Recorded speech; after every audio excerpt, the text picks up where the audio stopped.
राम राम जी प्यारे भक्तों, स्वागत है आप सभी का हमारे YouTube चैनल पर।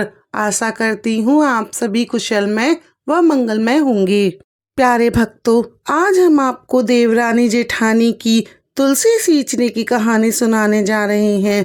भक्तों, एक गांव में एक किसान अपने परिवार के साथ रहता था।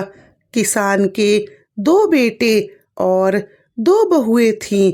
किसान की जो पत्नी थी वो किसान के साथ खेतों में काम करवाती थी और किसान का जो बेटा था, जो उसका छोटा बेटा था, वो तो बहुत कम पढ़ा लिखा था, सीधा साधा भोला भाला था।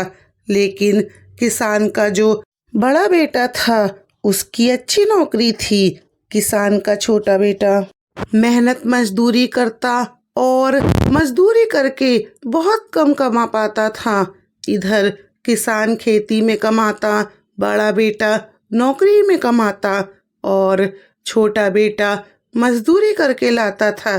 किसान की जो बड़े बेटे की बहू थी वो बहुत अमीर घर परिवार से आई थी, इसीलिए वह हमेशा अपने मायके का घमंड करती थी।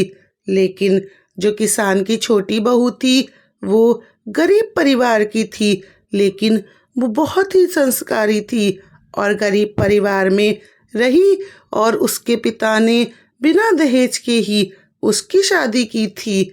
बड़ी बहू तो शादी के समय पे काफ़ी सारा दहेज लेकर आई थी, तो ससुराल में ज़्यादातर उसी का ही रौब रहता था। छोटी बहू बड़े नियम कर्म वाली थी। कार्तिक का महीना लगते ही कार्तिक स्नान किया करती थी। छोटी बहू बचपन से ही तुलसी जी की पूजा किया करती थी, तुलसी जी की कहानी सुनती। तुलसी जी में जो जल होता था, जल से तुलसी जी सींचती थी और तुलसी जी के नीचे घी का दीपक जलाया करती थी और भगवान की पूजा पाठ किया करती थी। सूर्य भगवान को अर्घ देना तो उसका रोज का नियम था। लेकिन ससुराल में आकर जो उसकी जिठानी थी वो कोई काम नहीं करती थी और छोटी बहू ही घर का सारा काम किया करती थी। अब जो था, धीरे धीरे समय भी बीत रहा था। बड़ी जिठानी को हमेशा यही घमंड रहता था कि मैं तो हूँ, इतना सारा दहेज लेकर आई हूँ और मेरे पति भी अच्छी नौकरी करते हैं, ज़्यादा कमाते हैं, मेरी पति की नौकरी से ही घर चलता है। लेकिन सास ससुर के आगे बड़ी बहू की चलती ना थी। इस वजह से बड़ी बहू हमेशा चुप ही रहती थी, लेकिन वह कोई भी काम नहीं किया करती थी। अब समय भी धीरे धीरे बीता तो किसान बेचारा बीमार हो गया। कुछ उम्र का भी तकाजा था, क्योंकि अब किसान की उम्र भी बढ़ चढ़ी थी। एक दिन किसान बेचारा परलोक सिधार गया। किसान के जाते ही जैसे बड़ी बहू तो उसी का इंतजार कर रही थी। अब उसने, जो बड़ी बहू थी घर में, अपना रौब झाड़ना शुरू कर दिया कि मेरे पति की कमाई से ही ये घर चलता है, सब कुछ मेरे पति करते हैं। इसीलिए बड़ी बहू अब अलग हो गई। उसने घर का बंटवारा कर दिया। जो अच्छा घर था वह खुद रख लिया और जो छूटा फूटा हिस्सा था वो तो उसने छोटी बहू को दे दिया। जो भी घर में बढ़िया बढ़िया सामान था ना, उसे भी उसने खुद ही रख लिया और जो भी टूटा फूटा कबाड़ जैसा सामान था वो उसने अपनी छोटी देवरानी को दे दिया। और अब बची क्या, अब तो सास ही रह गई थी। तो बड़ी बहू कहने लगी, छोटी बुढ़िया को भी तू ही पकड़। बेचारी छोटी बहू सास को भी अपने घर ले आई। घर में जो तुलसी जी का गमला था जिसमें छोटी बहू पूजा किया करती थी, वह तुलसी जी का बिड़ला जेठानी के हिस्से में था। अब जेठानी तो कोई पूजा पाठ किया ही नहीं करती थी, क्योंकि लक्ष्मी जी का वास तो पहले से ही था घर में। घर में जो छोटी बहू थी, जो साक्षात तुलसी माता में निवास करती हैं लक्ष्मी जी, वहीं पर उनकी पूजा पाठ किया करती थी। छोटी बहू तुलसी जी का पूजन करती थी। अब तुलसी जी का गमला जो जेठानी के हिस्से में था, अब वह देखती कि तुलसी जी मुरझाने लगी हैं। जेठानी जी तो कभी तुलसी जी में जल नहीं सींचती और ना ही कभी तुलसी पूजन करती थी। अब इधर छोटी बहू बिना तुलसी पूजन के बड़ी परेशान रहती थी। उस बिचारी ने 2 दिन से तुलसी जी की पूजा नहीं की थी।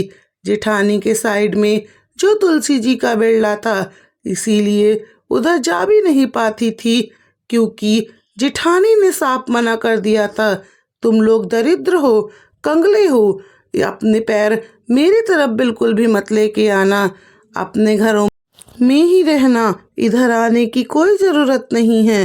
अब तो बेचारी देवरानी मन मार मार के रह गई।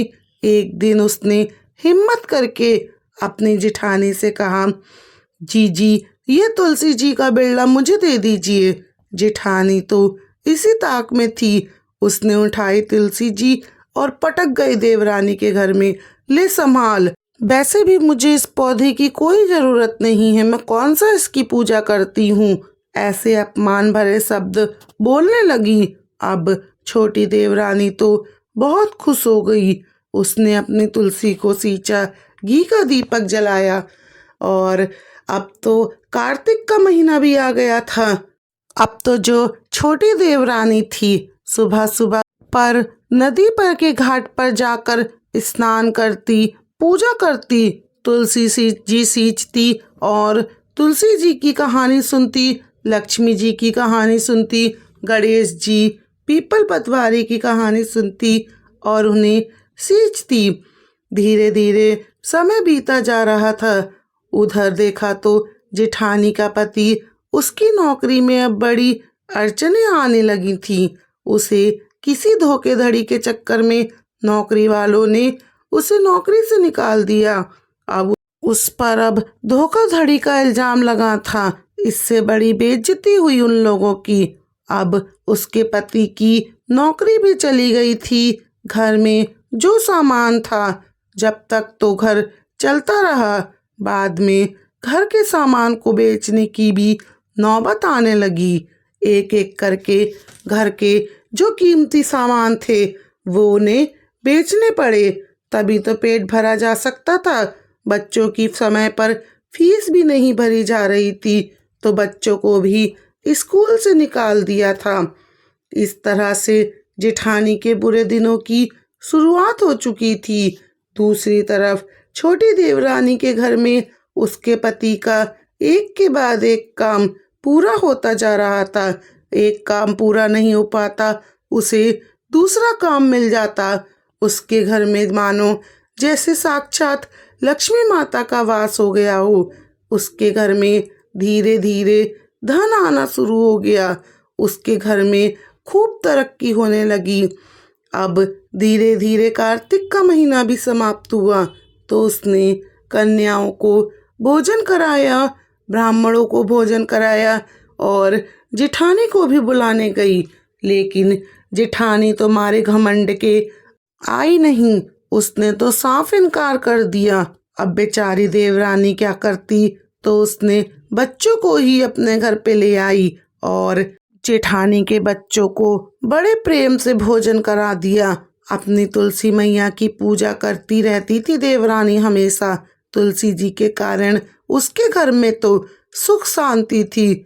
लेकिन जेठानी को अब मन ही मन ये जलन होने लगी कि देखो, इस कंगले के घर में तो बड़ी सुख शांति आ गई है, अनधन के भंडार भरने लगे, और मेरे घर में तो इतना सब कुछ होते हुए भी सब बर्बाद हो गया। अब जेठानी जो थी वो यही सोचने लगी कि मेरी देवरानी जो है तुलसी जी की पूजा करती है, इसी के कारण इसके घर में ये सब हो रहा है। अब वह मन ही मन अपनी देवरानी से ईर्ष्या करने लगी और उसने देखा एक दिन जब देवरानी नदी पर स्नान करने गई थी और बूढ़ी सास भी घर के अंदर थी, पति काम पर गया हुआ था देवरानी का और बच्चे भी स्कूल गए थे, तब वह घर में आई और उसने तुलसी जी का जो बिड़ला था उसमें से तुलसी जी को उखाड़ कर नाली में फेंक दिया।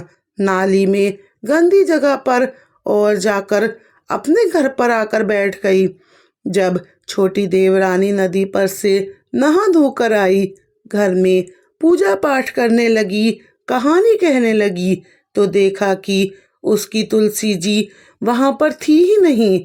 अब तो उसकी आंखों से आंसू बहने लगे कि मेरी तुलसी जी को किसने उखाड़ दिया। लेकिन ये क्या, तुलसी जी को देखती हुई जब वह बाहर गई तो तुलसी जी बाहर नाली के पास पड़ी हुई थी। तो उसने गंगा जल से तुलसी जी को फिर से साफ कर दिया और गमले में लगा दिया। तुलसी मैया फिर से लहराने लगी। जेठानी सोचने लगी, इसकी तुलसी तो फिर से लहराने लगी। अब की बार मैं इसे कहीं दूर ही फेंक कर आऊंगी, जो इसे ये तुलसी मिलेगी ही नहीं। अब जो बेचारी देवरानी फिर से घाट पर गई, घर में कोई नहीं था, तो देवरानी आई और उसने तुलसी जी को उखाड़ कर फिर से कहीं दूर फेंक आई। अब देवरानी घर पर आई तो देखा तुलसी जी थी नहीं। देवरानी जो थी अब तो वो खूब रोई पीटी और निराहार बिना कुछ खाए पिए ही सो गई। बिना तुलसी की पूजा करे वह खाना भी नहीं खाती थी। अब बेचारी बड़ी परेशान। अब एक दिन बीता, 2 दिन बीते। अब तुलसी जी जो बेचारी को तुलसी जी नहीं मिली तो तुलसी जी उसे सपने में दिखाई दी। तुलसी माता ने कहा, बेटी तू क्यों घबरा रही है? जहाँ नदी के घाट पर तू स्नान करेगी मैं वहीं पर हूँ और वहीं पर तू मुझे सींचना। और तुझे ज़्यादा ही परेशानी है तो आंखें खोल कर देख, मैं तेरी खाट के चारों तरफ उगाई हूँ। अब देवरानी उठी तो क्या देखती है, उसकी खाट के चारों तरफ तुलसी जी उगी हुई हैं।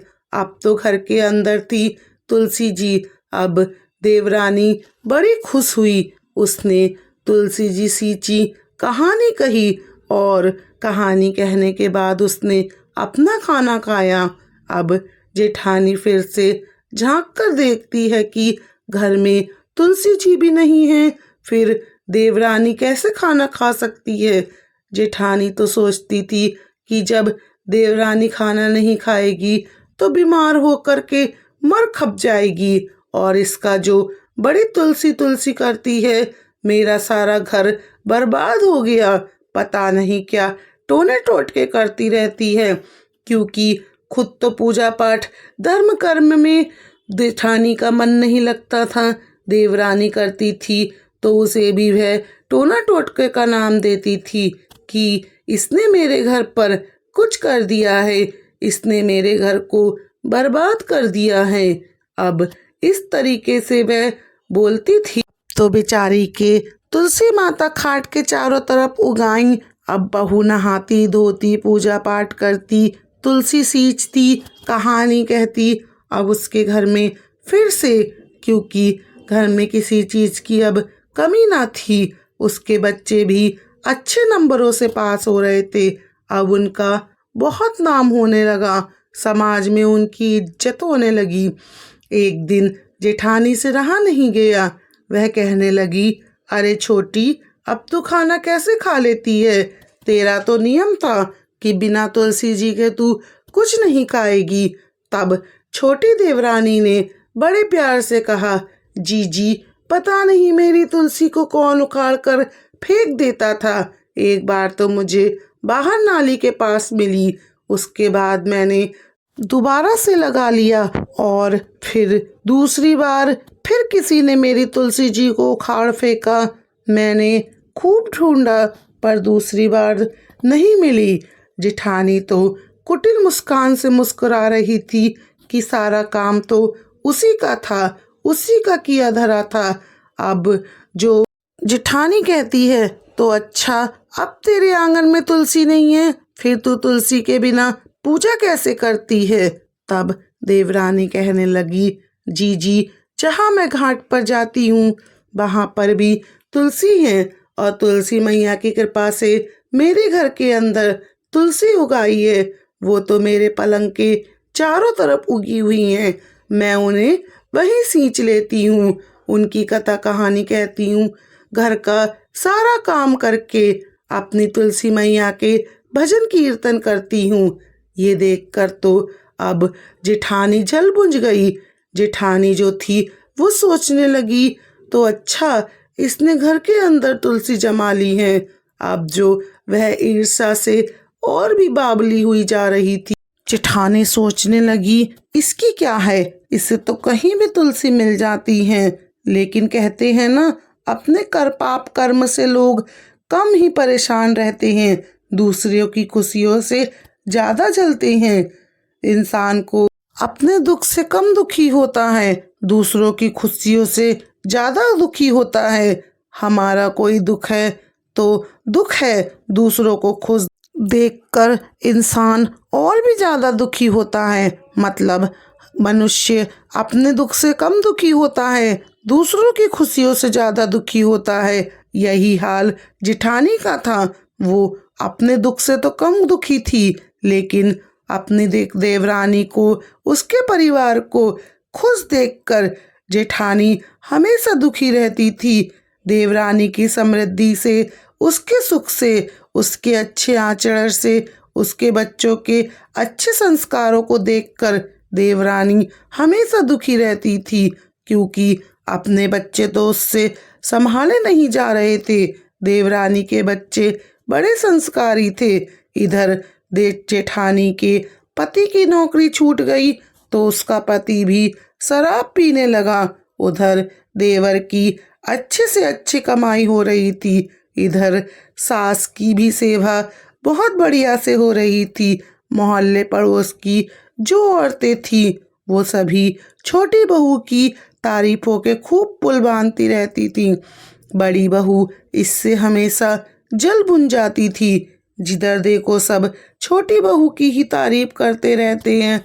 अब जो बड़ी बहू थी उसने सोचा कि जब ये छोटी गंगा स्नान के लिए जाएगी तो मैं इसके पलंग के चारों तरफ उगी तुलसी उखाड़ कर फेंक दूंगी और पैरों से मसल दूंगी, ताकि ये तुलसी की पूजा ना कर सके। अब जब देवरानी घाट पर अगले दिन फिर से नहाने गई, कार्तिक स्नान करने, उस दिन कार्तिक पूर्णिमा थी। अब वहां पर उसे थोड़ा समय लग गया था कि कथा कहानियां कहना, और भी सखियां वहां पर आई हुई थी। जब इधर जेठानी को तो अच्छा मौका मिल गया, वह देवरानी के कमरे में गई और देखा कि चारों तरफ तुलसी माता उगी हुई हैं। उसको उसने नोच नोच कर उखाड़ कर फेंक दिया और पैलों तले रौंदना शुरू कर दिया। लेकिन ये क्या था, जैसे ही उसने तुलसी मैया को अपने पैरों से छुआ, उसकी आंखों की रोशनी चली गई। अब जेठानी तो अंधी हो चुकी थी, उसे कुछ भी दिखाई नहीं दे रहा था। जैसे तैसे गिरती पड़ती अपने घर आई और घर आकर जोर जोर से रोने लगी। देवरानी आई तो दौड़कर जो जेठानी के पास गई और कहने लगी, जीजी जीजी क्या हो गया, क्या हो गया तुम्हें, तुम क्यों रो रही हो। तब जेठानी कहने लगी कि उसने ये तो बताया नहीं कि मैंने पैरों से तुलसी जी रौंद ली, इसीलिए ये हुआ। वो तो ये कहने लगी कि मेरी आंखों की रोशनी चली गई। देवरानी ने जैसे देखा कि उसकी आंखों की रोशनी चली गई, अब जो जेठानी ने अपने हाथ से तुलसी जी, जिस हाथ से तुलसी जी नोची और जिस पैर से तुलसी जी को रौंदा था, उसके आधे शरीर में लकवा मार गया। अब तो जेठानी से बोला भी जाना जा रहा था ढंग से। अब जो छोटी छोटी देवरानी अब जेठानी की भी सेवा करने लगी। जेठ के बच्चों को भी देखती, अपने को भी देखती, खुशी खुशी उनकी भी सेवा करती। अब जो जेठानी थी उसको अपनी करनी पर बहुत ही अफसोस हो रहा था। उसको अपने ऊपर बहुत ही बड़ी ग्लानि हो रही थी। तभी देवरानी के साथ में इतना बुरा व्यवहार करती थी। और ये वही देवरानी है जो आज मुसीबत के समय में मेरा, मेरे बच्चों का कितना ख्याल रख रही है। अब जेठानी जो रोने लगी, फूट फूट कर देवरानी के पैरों में गिर पड़ी। तब देवरानी कहने लगी, जी क्या बात है, ऐसा क्या हुआ है जो तुम इतना रो रही हो।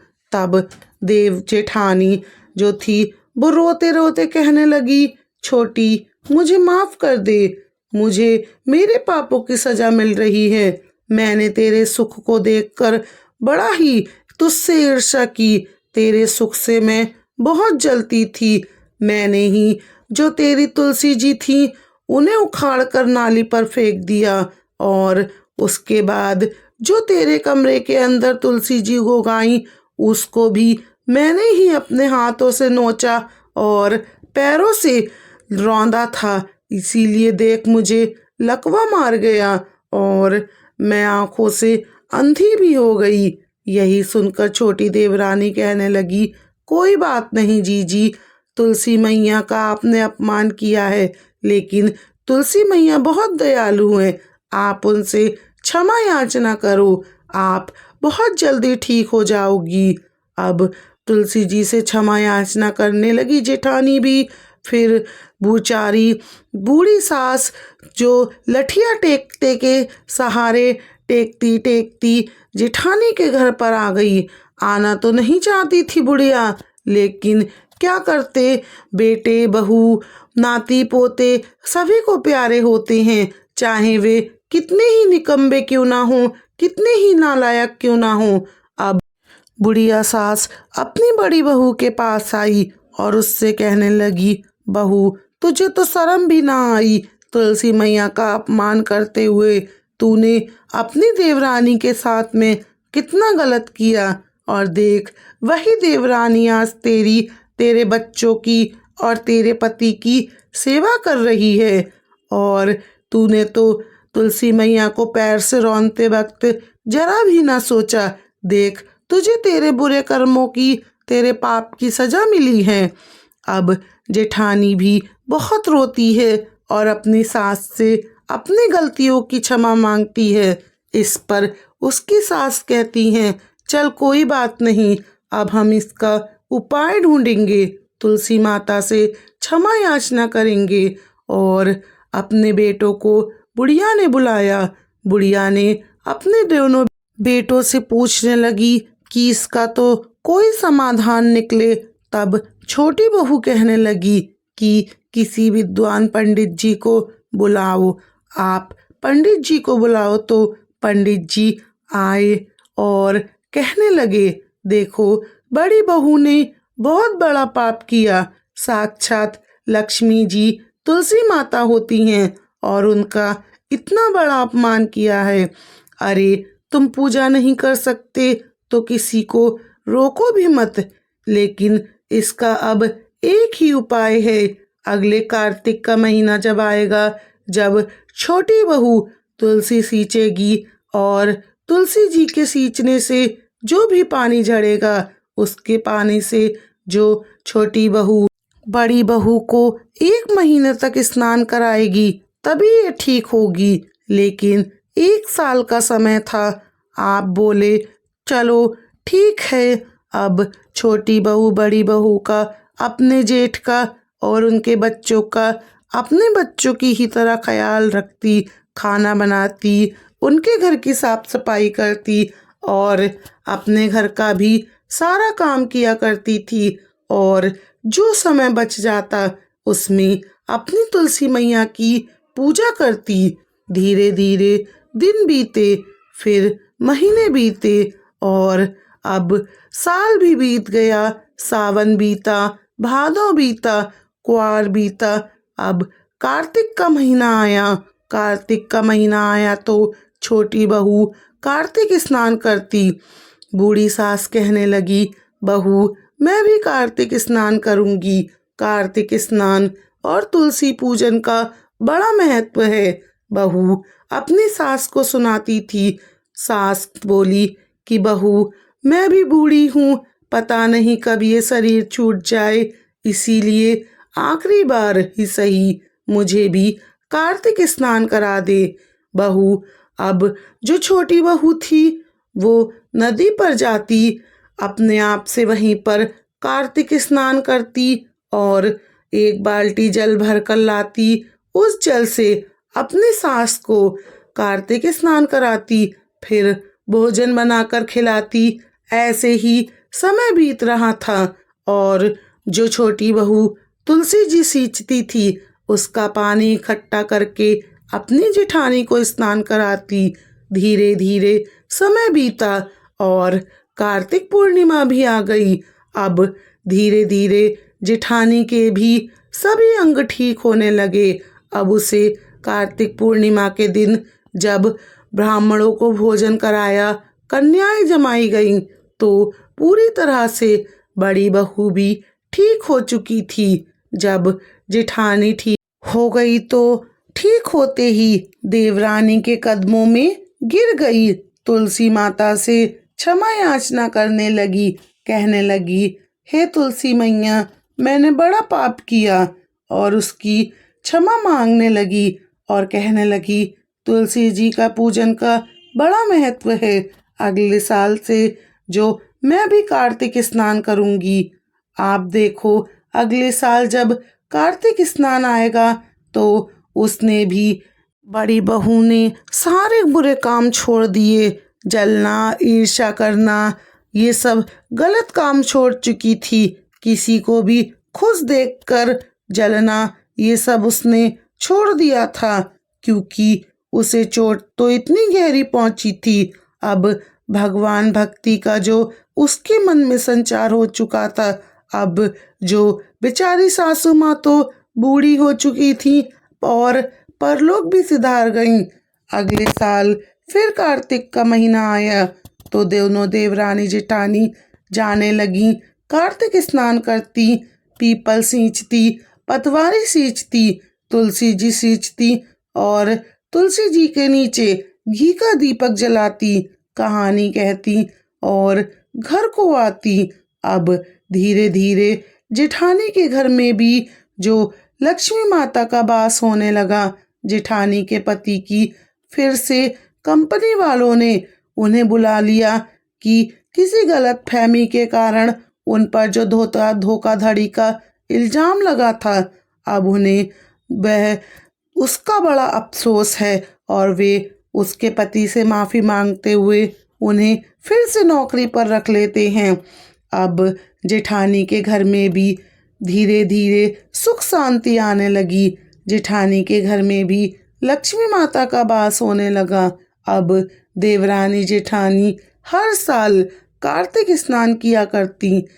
प्यारे भक्तों, हे कार्तिक मैया, हे तुलसी मैया, हे लक्ष्मी मैया, जैसे छोटी देवरानी पर बरसी ऐसे सबको आना। जैसे जेठानी को आई ऐसे किसी को मत आना।